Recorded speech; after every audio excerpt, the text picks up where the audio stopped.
Welcome to Kenton's videos. Enjoy the video. In this video, I will explain how to make brownies truly tasty.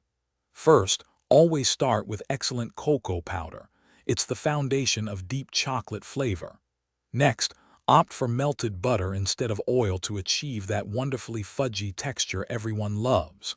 And remember, gentle mixing is key.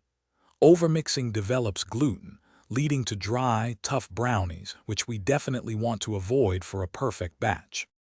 To elevate your brownies, a small pinch of salt is crucial. It magically enhances the chocolate and balances the sweetness. For an extra layer of indulgence, stir in some chocolate chips or chunks. They melt beautifully and add pockets of gooey goodness.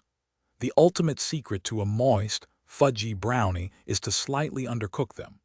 Pull them from the oven when the edges are set but the center is still a little wobbly.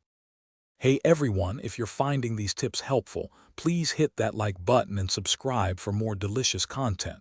Quick recommendation, making brownies can get a little messy and sometimes your kitchen might smell like, well, a kitchen.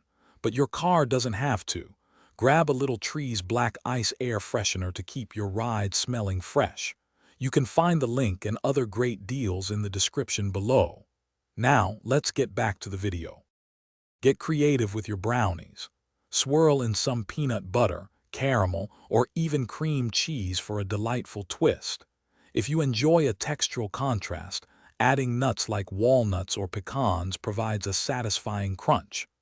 Once your delicious brownies have cooled completely, store them in an airtight container at room temperature. This keeps them fresh and fudgy for several days, ready for whenever a craving strikes.